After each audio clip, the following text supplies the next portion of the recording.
Hi, everyone. Hello. I am Lauren. And I am Ken. And this is Paradise After Dark. Dark.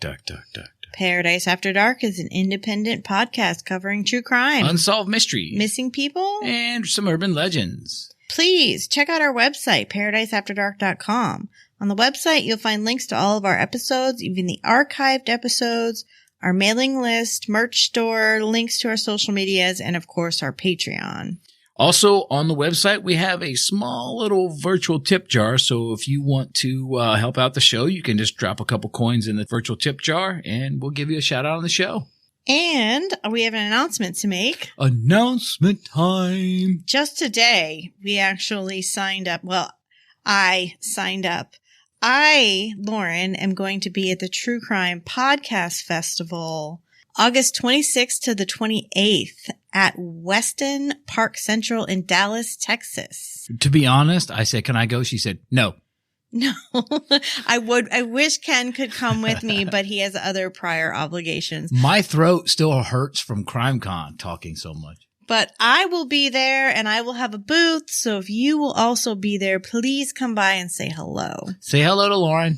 Say hello to me. Say hello. Picture time. Yep, that's right. But see, at this festival, it's a podcast festival. So it's going to be huge if you love podcasts. Yes. See, with CrimeCon there's so much stuff involved because you have actors and TV shows and you have a lot of different stuff. This is for those people that just want to consume podcasts, which is like me. I consume podcasts of all different types. So if you like podcasts, the True Crime Podcast Festival is going to be in Dallas this year. Yep. So go see Lauren. It's going to be hot, I think.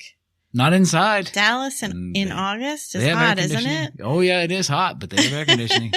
All right. Well, they actually won't allow me to be in Dallas. Why? Because I'm a Washington fan. Oh, yeah, that's right. He's banned from Dallas. I'm banned the from city. Dallas. They threw me out once.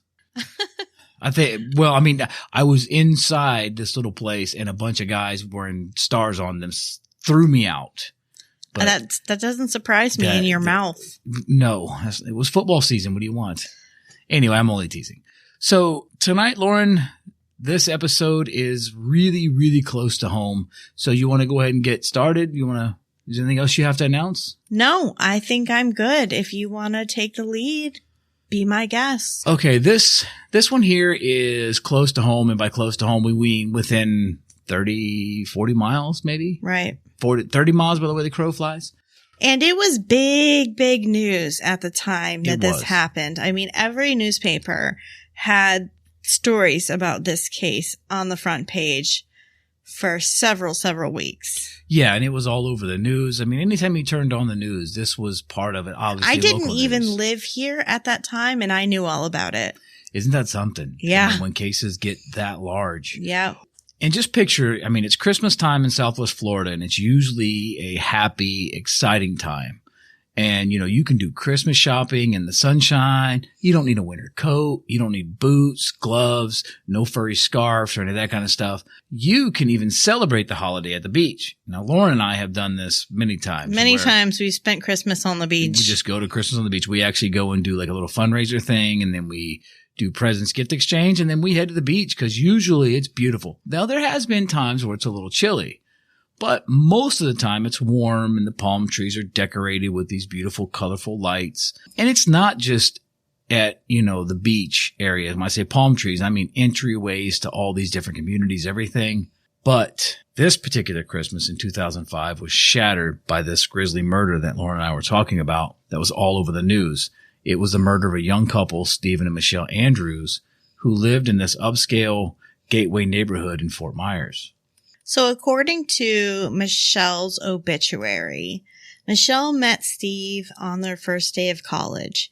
After their first date, they knew they were meant for each other. They were married June 24th of 2000. Michelle worked as a nutritionist at Adena Health in Minnesota, while Steve worked on his master's degree. They were blessed with the birth of Lucas Stephen Andrews on October 8, 2003. In late 2004, Stephen and Michelle moved from Minnesota to Fort Myers, Florida. Steve found a job as a project manager at a landscape architecture company called Outside Productions. They had always wanted to live close to the ocean. Michelle continued working in her field as Director of Nutritional Services at Manor Care in Fort Myers. Well, there's another reason that they did this big move, and that's a huge move to go. I mean, you're going from cold climate, Minnesota, it's a different world. It really is a different world. All the way to South Florida. And the reason for this big move was kind of a new start. You see, back in Minnesota, Michelle had been having an affair with a male nurse at the hospital that she was working at. Now, this affair supposedly led to a pregnancy in which Michelle had gotten an abortion from.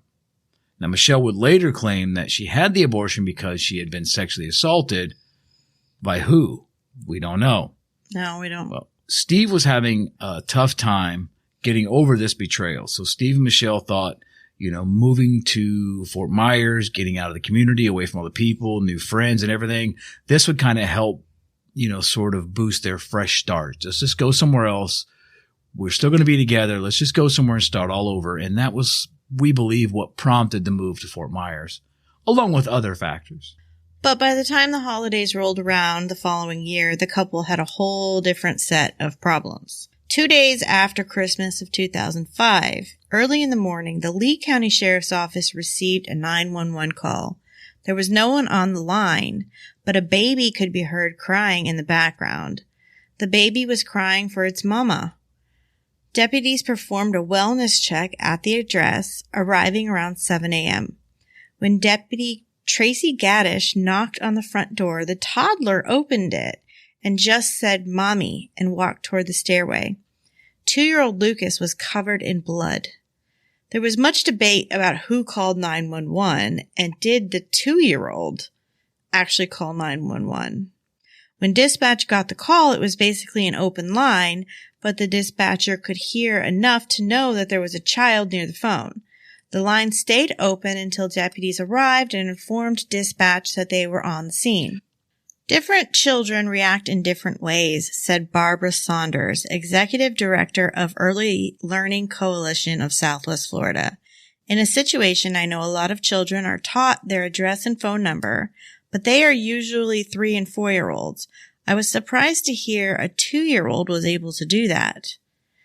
The living room was still littered with presents from the holiday decorations. Crime scene investigator Gabrielle Sabu told the Oxygen TV show Homicide for the Holidays, but there was an icy stillness in the air. Now, in the upstairs bedroom, Stephen Andrews lay face down on a bloodstained mattress with a hole in his head. Michelle was completely naked and her body twisted into a, quote, grotesque position, authorities said, at the foot of the bed. They said in a documentary that I watched a little bit of on this case, which it's the Homicide for the Holidays. The detective that was there said it was the appearance of the Trivian Man by Da Vinci. You can just picture that literally spread out, all wide arms open. Spread out, exactly. Legs spread out. Yeah, said it was posed that way, which he found to be very grotesque. So Stephen's cause of death was a gunshot wound to his head, but Michelle died due to asphyxiation along with blunt force trauma and lacerations. Authorities briefly considered the scene a murder-suicide, but that idea was squashed when the coroner said Stephen was shot on the side of the head from 18 to 36 inches away, making suicide impossible. 2 days after the Andrews were found, they reported it as a double murder. Well, one of the other things, too, Lorna, taken to account here in this particular case is usually on a suicide, there's a gun. There was no gun left at this scene. Exactly. The ruling of the double homicide drastically changed the investigation. Major Jeff Taylor of the Lee County Sheriff's Office Violent Crimes Unit told the Fort Myers News Press. The unit was looking for possible motives and opportunities. The couple lived in a gated community, but their home backed up against a field, so it wasn't impossible for somebody to walk up to their property. Neighbors and investigators alike were baffled. Who would do such a thing to a friendly couple in the prime of their life? And even more baffled, the detective that arrived on the scene, or the police officer that arrived on the scene, Tracy, she actually lived in the community with this couple. So she knew them. She actually got Lucas out of the house and took him to the neighbor and was pretty heartbroken when she was explaining to the neighbor what had happened. Of course, he was baffled. So a lot of people involved that knew them, and they didn't really have anything bad to say. Well, unfortunately for all involved, not long after Stephen and Michelle moved to Florida, Stephen started getting a little too close to his office manager at his new job.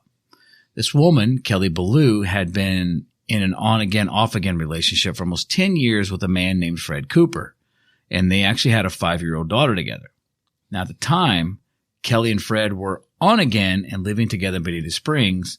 Now, this is the next town over from Fort Myers. You have Fort Myers, Estero, and then Bonita, but they're not too far away. Yeah. Well, the trouble really started over a keychain. Steve Andrews had purchased a brand new car without consulting his wife, Michelle, which was very out of character for Steve, and Michelle was not pleased. Well, no, and I can understand that because this was not just your ordinary car. This was a Mercury Marauder. So at that time, the car would have been in the $30,000 range. This was a high-end car. It was kind of a luxury edition, sort of a sport edition. There was some rarity to them. Now, back early on in the 70s, they started making the Marauder, but this particular car was just an expensive car that you would normally, at that time, if you're going to spend that kind of money, you really consult your spouse. I mean, I would not be happy if Lauren went and bought a $40,000 car without consulting me and talking to me about it. So I can definitely understand why she would have been upset with this purchase. Well, Michelle was even less pleased when Kelly, the office manager at Steve's job, purchased Steve a very nice and expensive keychain for his new set of car keys. This is when Michelle started to get suspicious. In early December, Steve's company had a Christmas party, and the Andrews went, and Fred Cooper and Kelly Ballou, they all sat at the same table. Eagle-eyed Michelle noticed something was off, and apparently there was somewhat of a confrontation between Michelle and Kelly. Michelle pulled Kelly to the side and confronted her about the gift. She asked Kelly if she was having an affair with her husband, to which Kelly responded no and apologized for the inappropriate gift. Not long after this, Michelle contacted Fred Cooper, this is Kelly's boyfriend, at his job. She asked if he thought that his girlfriend Kelly was having an affair with her husband. Cooper didn't know. The two agreed to stay in contact and report any suspicious activity to each other. Well, and something tells me that there was probably some more red flags going on in Michelle's mind. I think the keychain was probably just sort of the catalyst that sort of boosted it over the edge. Right. But I think she kind of had some suspicions, some thoughts. So there's obviously some background information that we're not going to put out there. If you really want to know, you can probably look into it. But I'm sure there was some other stuff. I can almost guarantee you there was some other stuff that sort of hinted, hey, there's some other stuff going on here between these two. So I can definitely understand Michelle's concern. Right. So when it comes to Fred, obviously they want to communicate and determine, hey, I think our spouses or girlfriends or whatever are having an affair. So Michelle and Fred, they're going to meet up like 2 or 3 times before the murders. Now, according to Fred, each meeting was cordial and both of them had the goal of keeping their current relationships intact. This meaning Fred not really wanting to leave Kelly, and obviously he didn't want Michelle to leave Stephen. Like, let's figure this out. Let's not jump to conclusions here or rush stuff. Well, then the final meeting between the two took place at Michelle's home in the Gateway community. Now, when Fred got to the community, he realized it was gated. And if you don't know what a gated community is, you can get like over these little walls and through the bushes, but for the most part, to get vehicle access, you really have to go through the gate, where usually they're manned gates or there's a gate code. I'm sure most people know what a gated community is. Just in Florida, you have certain areas of town, but they're like just swamped with these gated communities. And most of the time, unless you've called the gate to get in, you just don't get in, or you don't know the gate code, or you don't live there. It can be tough to just like get into a gated community. So somebody has to know you're coming. Somebody has to call the guard. Right. But Fred drove a motorcycle. This was a yellow Suzuki motorcycle, to be exact, and was accustomed to just driving through the pedestrian walkway. This is kind of the little area around the gate. And we believe that's what he did at this community, because that's what he did at his own community. He lived in a gated community as well. Exactly. So he just kind of rode through the little walk path, which they usually have, where most vehicles can't go, but obviously they don't want the bicycles going through gates or walking. So they have a little opening you can get through, which on a motorcycle, rather, you can definitely do that. So he met with Michelle in her own driveway. Now, he described her as very emotional and upset this evening, so she's pretty tore up at the day they met. And Michelle was really worried that the relationship between her husband, Steve, and Fred's girlfriend, Kelly, had become sexual. Now, Fred, he's not really the jealous type, according to all his statements and what we found. So again, he tries to console Michelle, and again, they agreed, hey, we're just going to keep in touch. Let's keep things status quo, and let's just try to figure this out and see what's going on. So around the same time, Kelly asked Fred to move out of the home they shared. She wanted to end the relationship. Now, there's conflicting accounts about Fred's reaction to this. Fred himself said that he was upset but calm and respected Kelly's wishes. He assumed it was a temporary thing as they had broken up and gotten back together many times before. But Kelly would later testify that Fred was angry and upset, describing him as emotionally unstable. But he went ahead and started looking for apartments to rent. Kelly gave him a deadline of New Year's Day to move out. So she's ready to push him out.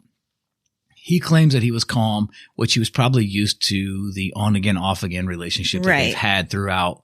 So I can definitely understand. So you want to take a quick break and we'll get back to this in just a moment? Yep.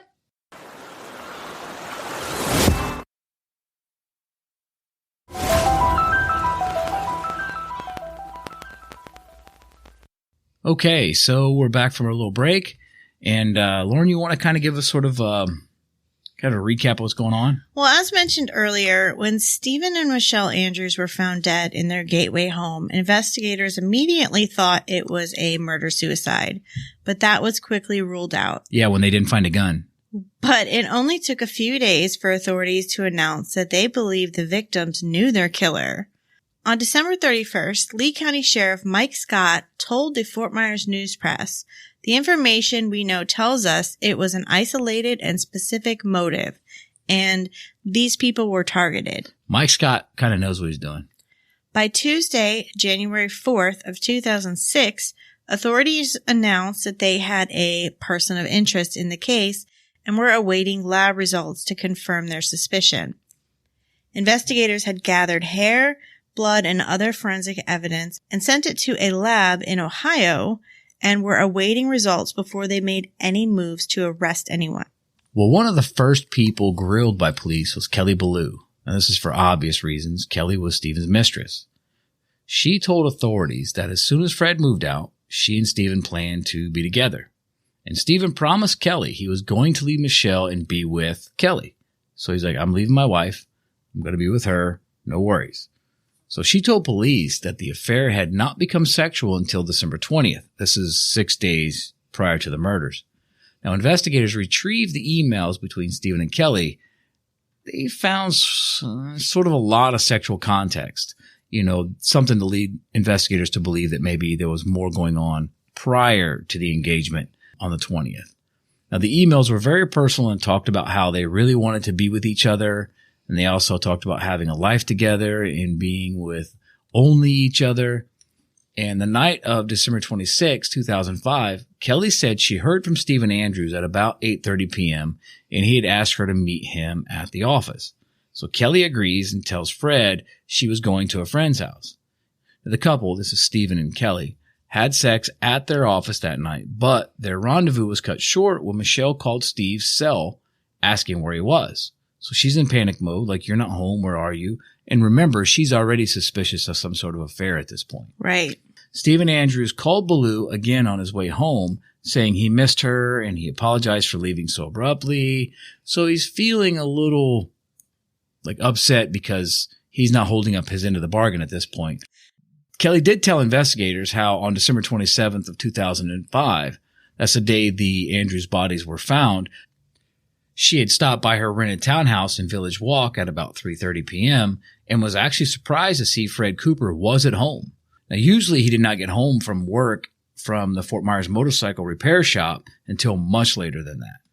About 10 minutes after she left home with a friend, Cooper called her on her cell phone. He told me that something bad had happened and I needed to come home right away, Belew said. Her first concern was for their 5-year-old daughter, and she pressed him for details. He eventually told her that Stephen and Michelle Andrews had been found murdered in their Gateway home. After scrambling to confirm the news and contacting law enforcement, she called Cooper back. I asked him where he was the night before and if he had been in Gateway, Belew testified. He asked why I thought he had anything to do with it. Did you consider him a suspect? Asked Chief Assistant State Attorney Randy McGruther. I didn't want to, Belew said. Fred Cooper had a history of violence which began in 1994 when the state sentenced him to 3 years in prison for breaking into and destroying a cabin. That sentence included a court order for him to undergo a mental health evaluation and treatment. He served 2 years, but it wasn't long before Martin County deputies arrested him again, this time for breaking into a salvage yard. After almost 3.5 years in prison, in 1999, the Department of Corrections released him. He was on parole until the year 2000. Kelly would later testify that she knew that Fred owned a gun. I was asleep, she said. I felt a presence and I woke up to see him standing over me. I asked him what he was doing and he was crying. He was saying that he couldn't live without me. This was after she had asked to end the relationship and before Stephen and Michelle Andrews were found dead. Now, about an hour later, I felt the same thing, she said. He busted in the room about 10 minutes later. At that point, he went to the closet and took a gun and bullets out and ran out of the room. She had seen him with a small automatic a few years before, and at that point, she called him on his cell phone to ask what he was doing. He said he was in the truck. He couldn't live without me. He didn't know what to do. This is what Belew was testifying to. She told him he needed to work on building a life for himself. Now, one quick thing I want to add about Kelly during this time. She was described as very soft-spoken and showed no emotion whatsoever while being interviewed with police. Yeah, I heard she was very stoic. If you put yourself in her shoes at that time, her lover had just been murdered and you suspect that the man you share a child with, who you've been in a long-term relationship with, is the killer, but you're stone cold. Yeah, it's odd. And I find that deeply disturbing. Well, and that now he's still living with you. You suspect him of murder, but yet you're still there with him. Right. So definitely I can see where that would be a little bit disturbing to most. Well, back at the crime scene. Now, neighbors reported hearing a loud motorcycle, and one actually saw the rider, which was a man in a camouflage hoodie. And another witness described the motorcycle as a yellow Suzuki. Pulling surveillance footage from nearby businesses on the night of December 26th, they were able to trace the mysterious motorcycle rider to a 7-Eleven at the time near when the couple was murdered. Now, obviously, the 7-Eleven is, in the proximity of Gateway. The time is correct. So they can kind of assume that this motorcycle rider was most likely involved. Obviously, everything just kind of lined up. Then this tip comes in from a local repair shop. Now, this is a local motorcycle repair shop. Just so happens to be the one that Fred Cooper works at. And one of the mechanics there observed this co-worker on December 28th working hard to scrub his camouflage hoodie clean. He actually saw him cut the lining out and saw him use an exhaustive array of cleaning products to clean this hoodie for over an hour. This is what the mechanic told the police, the witness. And the hoodie-wearing mechanic, like we mentioned earlier, was Fred Cooper. So he witnessed Fred Cooper at the shop he works at. So this kind of puts everything together. We've got the yellow Suzuki, we've got Fred Cooper, the hoodie. There's just so many factors pointing towards Fred Cooper. It's kind of suspicious, don't you believe? Well, so where are we now? Stephen Andrews and Kelly Belew are having an affair. Both of their significant others suspect the affair or pretty much know what's going on. Michelle is trying desperately to hold on to her husband. Fred's playing it cool when he meets with Michelle to discuss their partner's actions, but he's basically losing his shit with Kelly at home. Fred has a history of violence. Michelle and Stephen Andrews were brutally murdered in their home. Witnesses report seeing a man in a camouflage hoodie riding a yellow Suzuki motorcycle in the neighborhood. Fred's coworker drops a dime on Fred, telling police that he spent an hour washing his camo hoodie at work. So back to criminal justice basics here. We have means, motive, and intent. Mm-hmm. Would you agree? I agree, indeed. Okay. So I think the investigators are working in the right direction.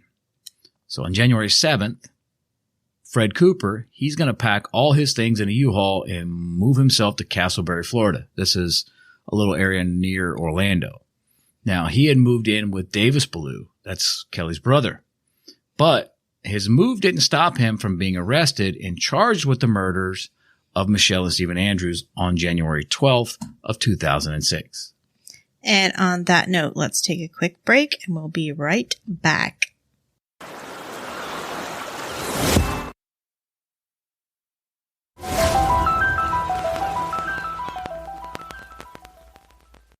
And we are back.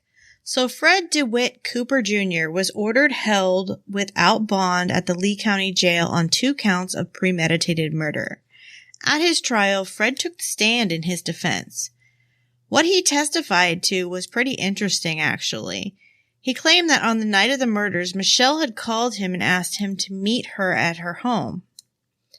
When they met in her driveway, Michelle was upset and angry, claiming that she knew that her husband Stephen and Cooper's girlfriend Kelly's affair had become sexual. Cooper claims that each of them were upset and needing comfort, so they had sex in the back of Steve's Toyota 4Runner in the driveway. So you see, Cooper's DNA was found underneath Michelle's fingernails. That was part of the forensic evidence that police were waiting on before they made the arrest. Cooper claimed the DNA was there because they had been intimate that night, not because he killed her. I just find it hard to believe that that would be the case. I really do. After that, Cooper claimed that he drove to Fort Myers Beach and walked the pier, just thinking about everything, and returned home about 3 a.m. Yet when questioned by detectives on the day the bodies were found, Cooper would say that he was tinkering with his motorcycle at home on the night of December 26th and that he had not been to Gateway that night. He claimed he lied not only to protect Ballou from the truth that he had sex with Michelle, but because he believed that Kelly was a suspect. So he was pointing the finger kind of at Kelly, thinking she was, but she was thinking it was him. So he lied and said that he was home the whole night of December 26th to give Kelly an alibi. Now, he could not account for her whereabouts if he wasn't home, he explained. Now, apparently she had asked him for an alibi for the night of the murder. So Cooper's testimony carried considerable weight, and the Lee County jury failed to return a verdict, ending in a mistrial. Yeah, that part to me seemed to be very interesting. It's like they couldn't, almost like they couldn't believe her, couldn't believe him, but believed him, believed her. It was definitely a mess. She called him from the police station and begged him to come down to the police station and give her an alibi for the night of December 26th. Is that according to his testimony? That's according to his testimony. And the truth of it is that he went to Fort Myers Beach, walked around the pier. Well, that's his truth. His truth. Yeah, that's a good way to put it. But then he says that he lied and said that he was home. Number one, to give Kelly an alibi. And number two, because he did not want Kelly to find out that he had had sex with Michelle. That was one of his biggest concerns. Not that he was being looked at for first-degree murder. His biggest concern was that Kelly didn't find out that he had had sex with Michelle. Now, do you think it's one of those scenarios where the man is so in love with a woman and so fearful of them separating or splitting up again that he would go to those extremes to cover that up? I don't know. Let's keep going and then let's learn more and then we can discuss it. Well, all right. Well, let's go ahead and get into Cooper's second trial where he made the same claims. This time, the prosecutors attacked some of the gaps they didn't address originally. Chief Assistant State Attorney Randy McGrutter began by noting that Cooper had time to see the state's evidence before going to trial. So, you've had 3 years to review that and study it and come up with a story that fits the evidence, McGrutter asked. I did not come up with the story, Cooper replied calmly. McGrutter asked why Cooper's semen was never found inside the 4Runner or anywhere else in the crime scene. Cooper claimed he left his bodily fluids on Michelle's stomach. This is a personal birth control practice, according to Cooper. Now, he told jurors that Michelle cleaned herself up afterwards with a napkin. Was she carrying the napkin when she came out of the house, McGrutter asked. Cooper said he assumed they came from the glove compartment or something. But the napkins were never found, either in the 4Runner or in the home's trash or anywhere on the property or anyone's possession. And Cooper's semen was never found on Michelle's body. Exactly. McGrutter wondered why Cooper scrubbed his jacket with chemical cleaners shortly after detectives requested it as evidence. He said he was not thinking. It wasn't that I was trying necessarily to get the jacket clean, he said. I was just trying to keep myself busy. Neighbors of the Andrews testified about seeing a stranger in the neighborhood on the night of December 26, 2005, and early the next morning. Jurors also heard from 2 witnesses who described seeing a white panel van parked outside the Andrews community at the time of the killings. Who drove a white paneled van? Yeah, this is all news to everyone. Yeah, I don't know if this white paneled van is connected at all to the murders, but 2 people say that it was parked just outside the community. Yeah, I get confused when in looking into this because it's like, you know, if Fred is admitting that he was there, but then he left, and so people could have seen the motorcycle, could have confused the days. You know, Kelly's involved with this, but she needs an alibi. This whole case is really just a mess. But, however, like I mentioned earlier, Cooper's got the second trial, and after 6 hours of deliberations, the jury found Fred guilty of 2 counts of first-degree murder and 1 of burglary with assault and battery while armed. And he was sentenced to 3 life sentences without the possibility of parole. Okay, so Stephen and Michelle Andrews are deceased. Fred Cooper is in prison. What became of Kelly Ballou? Well, apparently she moved on rather quickly after the murders. According to an article in the Naples Daily News released on April 7th of 2006, Kelly Ballou, the former Bonita Springs resident, grieves in her own way. There's a page devoted to her on MySpace.com. A search of Kelly Ballou on MySpace.com produced a page and a disturbing title, Love to Get Dirty. And love is spelled L-U-V. But the person who created the Kelly page, if it is indeed Kelly Ballou, admitted she's not looking for a man, she's found one, but she's looking for friends. The picture on the webpage was definitely of Kelly. A personal blurb on the page read, I am a 26-year-old female, born and raised in Central Florida. I enjoy hanging out with friends, family, and most of all, my 5-year-old pride and joy. I have been working in management and accounting for 7 years, and when I'm not crunching numbers or spending time with the fam, you can usually find me party hopping somewhere around Orlando with my friends. My motto, live life to the fullest, party hard, and don't be afraid to get a little dirty along the way. There are also some interesting pictures of Kelly on this site, which I believe is now defunct. There's one of Kelly in a black bikini in front of the stove with the title, How My Honey Likes Me to Make Dinner. Classy. Yeah, that sounds like she classed it up. That's probably what happened to MySpace. They got rid of it because of stuff like that. This is 4 months after her lover is murdered and her boyfriend is in prison. Yeah, she loves to get dirty. Yeah, there's definitely a lot of things wrong, Lauren. The whole thing bothers me because I don't necessarily feel that everyone involved was charged. Okay, so right now we are stepping away from the factual portion of this episode and getting into the opinionated. Well, one thing, and before we get into the opinions, what do you feel like on the 911 call Because I feel like the 911 call that came in, it said that a 2-year-old, they couldn't believe the 2-year-old dialed 911. I don't firmly believe that the 911 call was made by Lucas, the 2-year-old.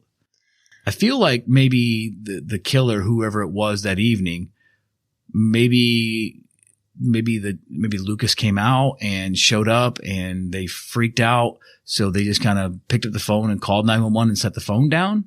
I mean, what do you feel? Honestly, I don't know. I think maybe it could have been the killer feeling remorse. It could have been the kid. I mean, who knows? I honestly don't know who dialed 911.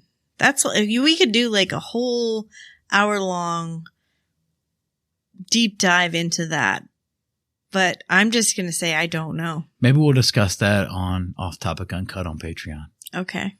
So why was Michelle killed so horribly? So that's my question. Why was Michelle... There was overkill on Michelle, and her body posed in a grotesque manner, and Stephen was just shot in the head. So if it was just Fred Cooper, who was pissed that his girlfriend was having an affair with this man, why kill Michelle at all? And if you're going to kill Michelle, why are you just going to shoot Stephen in the head, but then you are going to beat Michelle and smother her with a pillow and then pose her body? It's almost like Michelle was the prime target, but why would Fred Cooper target Michelle? They were working together. I don't want to say they were friends, but I mean, they were like kind of trying to help each other save their own relationships. But the only thing that I can attest to on that, and I've thought about it and I've looked into it because you and I've had a discussion about that and just kind of hem-hawed around a little bit. But to be honest, what if he went over there, he was involved with Michelle, and maybe they did, maybe they did have sex, and now maybe he was feeling remorseful or he went back. I don't know. It just seems like maybe he was angry at her because it happened. I don't know. I mean, I don't believe that. I have a hard time with it. I kind of lean more towards what you're thinking as to why would Michelle, because remember, he was shot in the head and it said that he was basically asleep or he had no idea what was coming, but she was bludgeoned to death and strangled. Yeah. So, I mean, you're absolutely right. I mean, that would seem like overkill on her. It would seem to me that the only person that would really want to do that would be the person that was upset that Stephen was with her. You kind of get what I'm saying without saying a name? Well, I'll just go ahead and say that I think Kelly Blue had a little bit more to do with it. And I think Fred covered for her. And I'm going to read you here. I literally have the transcripts of Fred's testimony at trial. So the question was, when they asked you, did you suspect that Steve and Kelly were having a sexual affair? Fred says yes. And you told them no. He says yes. Why? I did not want mine and Michelle's contact to become known and get back to Kelly. It was just more and more things that we would have tried to overcome. Our relationship was already very unsteady, and that's just not something I wanted her to find out. So, question, while you're there at the Lee County Sheriff's on the 27th, what is it that you're going through? What is it that's going through your head?